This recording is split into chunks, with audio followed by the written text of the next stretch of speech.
If you own real estate in Anne Arundel County, this December Market Insight is for you.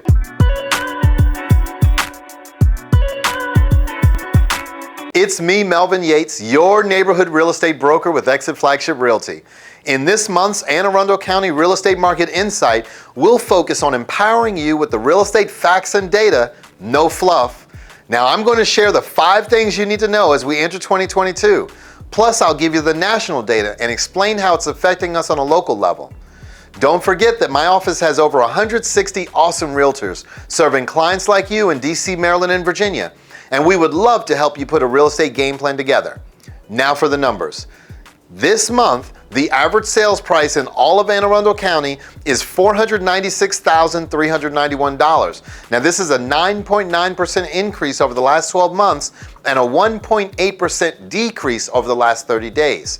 So what that means is that on average, if you purchased a home for $400,000 last year, on average it's worth $440,000 today. Now, the average days on market, which is the time it takes to find a buyer for a home sold in Anne Arundel County during November, was 21 days. And in the last month, we had 722 new homes come to market, which is the number of homes that were listed for sale. Now, this is an issue because we only have about 2 weeks total of inventory in the whole county, which means that we just can't keep up with the demand. Now, though this is concerning for my buyers, this is a huge opportunity for my sellers who should strongly consider taking advantage. And as far as sellers who accepted an offer during the month, otherwise known as pending, there were 837 of them in November. Now that represents 116% of the 722 new listings that came to market. And there were 929 homes that sold during the month in all of the county.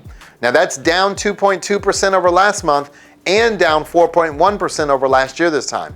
But as the data shows, this is a textbook supply and demand problem. My agents have lots of qualified buyers who want to buy in Anne Arundel County, and they're willing to pay top dollar. I just need more houses for them to buy. So if you're thinking about moving up, moving down, or maybe moving away, your time could be now. Now, before I jump into the national data and explain how it affects us locally, feel free to text me an address, any address, and I'll shoot over a free market analysis on that specific home. Or you can schedule a confidential strategy session with me or my team using the link. Of course, you can call or email me anytime. I also want to thank the hundreds of thousands who watch my market insights and other informative videos, and the tens of thousands of families who have been able to benefit in some way from the information, and the thousands of clients we've served over the years. I will continue to work at being the most educated advisor on real estate topics in DC, Maryland, and Virginia. So when do most listings come on the market? In a normal market, it would be the second quarter of each year, the spring real estate market, typically April, May, and June of every year. But the reality is that the market right now is anything but normal. The pandemic and coming out of the last couple of years is that the seasonality of traditional real estate has kind of been thrown out the window. So we'll start here.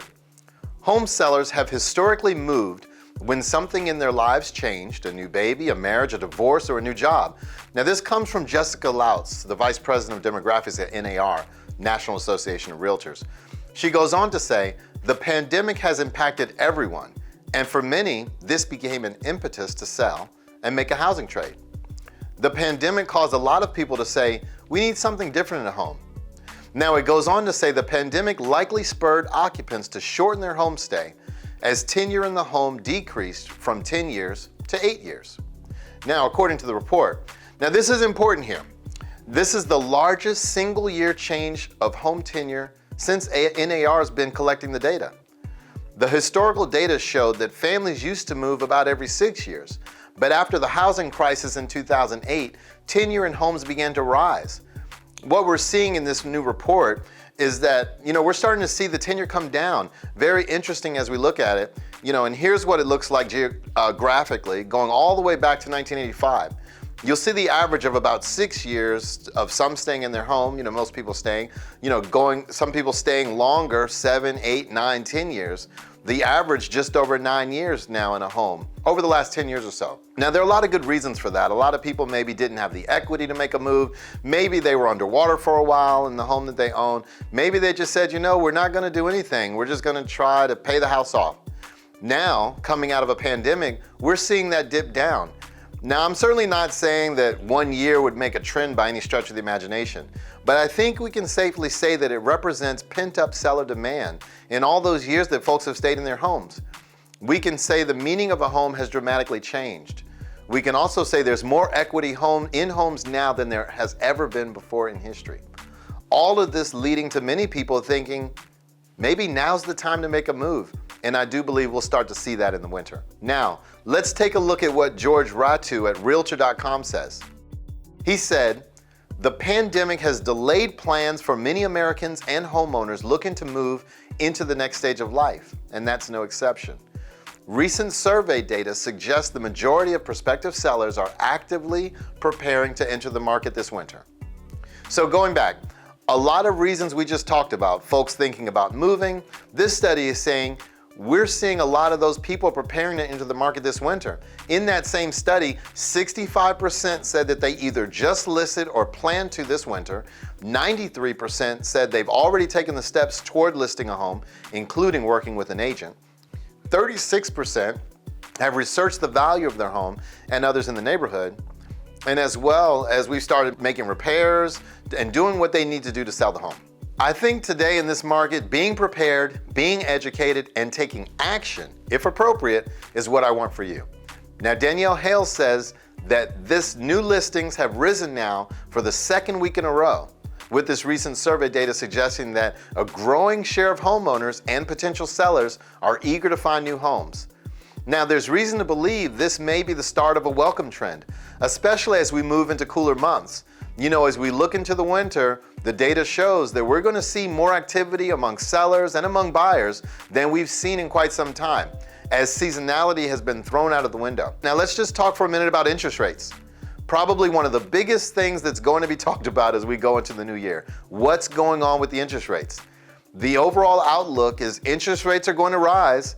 And this is a look right now at the 30-year fixed. We've used this, many times over the last couple of years as we go back and look at January of 2020 prior to the pandemic, which is basically rates are knocking on the door of 4%. Right now, the average 30-year fix is right at 3.1%. Many calling for that rise to go into next year. Now, I'll show you what forecasters are saying, but if you were to ask me what's going to happen with interest rates, I think we're going to go back to where we were. This is a historical perspective on rates. Now, looking back at 2016, 17, 18, 19, around four normal years, I guess, quote unquote, normal years in real estate, and we bounced somewhere between 3.5% and 5%. Now, I think we're headed back there. I think we're headed back into a much more normal interest rate environment. Now, we've seen some phenomenal, awesome rates over the last year or so, historically low rates on a 30-year fix. And I think we're just going to head back to a time where we were prior to the pandemic. The bottom line here is context matters right now for the housing market and certainly for purchasing demand. The economy is improving. Millennials are continuing to age into their prime home buying years in large numbers. So the context remains good for the housing market. And I think overall, as we look at that, we can expect a rising interest rate environment going into next year. Now, I don't see that affecting the housing market dramatically, but it will cost more to buy a home in the coming months and years. Now, before we close, I'll quickly share some mortgage rate projections. This is an outlook from the four leading providers that we follow: Fannie Mae, Freddie Mac, MBA, which is Mortgage Brokers Association, NAR, as I mentioned earlier, National Association of Realtors. And what they're saying, sometime between the middle and the end of next year, forecasting between 3.5% and 4% in the average 30-year fix. So it is definitely going to cost more, I think. Now, you should expect interest rates to rise. And I don't have a crystal ball to say exactly what the interest rates are going to be. But as you can see, and I think we should all expect rising interest rate environment, and I'll continue to educate you as we go into the new year. Now, this next graphic is a home price forecast for 2022. Now, a lot of people are saying what's going on, what's going to happen next year to housing. I'm concerned. I'm concerned that, here we go again, all of that. Forecasters are calling for a 5.1% on average on housing appreciation. And you see anywhere from 7.5% to almost 3% appreciation on the low side. Now, this is a direct nod to seeing how more inventory will come into the market. The price will always be dictated by supply and demand in any market. Now, the other question that starts to come up and is on people's minds At times, is the housing market going to crash? I'm concerned about what I've seen and forbearance and all the things that we know have happened in the real estate market. But the bottom line here is that housing sales are forecasted to increase this year and perform very well again in 2022. I want to remind you that last year in 2020, we sold 6.5 million homes in this country. And we're forecasted to sell more than that this year and even more than that next year. Which basically leading for the past 2 years, phenomenal years in the real estate market and a very, very good next year as well. Now, the slide shows you just where we are in the real estate market based on monthly inventory in the extreme sellers market that we're in. Thinking about selling your home, there's literally never been a better time. And I know I sound like a broken record, but this graphic just underscores it and underscores it going all the way back to 1999.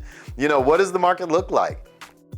And it's been a great seller's market for those who have decided to sell. Now, the last question that I'll kind of address on these slides is that if you're a buyer saying, I don't know if I want to buy at the top of the market, when you look at price appreciation, it's certainly not at the top of the market, but I know that it may feel that way.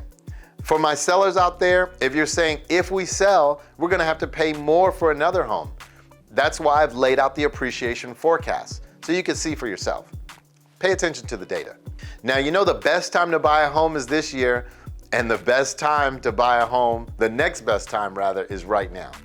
And this was a survey done by the Home Price Expectation Survey. Based on this year, all the way forward to 2026, buying a home, average price home, what appreciation is at stake by buying now versus not buying now? $111,000, just over $111,000 in real appreciation over the next 5 years. So as a buyer, helping you see what's at stake is part of my job. Now, I know you guys are seeing things in the news and hearing things from friends and family. Please know that I will continue to be your rock for all things real estate, giving you the facts and data, no fluff. So if you're thinking about moving up, moving down, or maybe moving away, your time could be now. Feel free to text me an address and I'll shoot over a free market analysis on that specific home, or you could schedule a confidential strategy session with me or my team using the link. Of course, you can call or email me anytime. Thanks.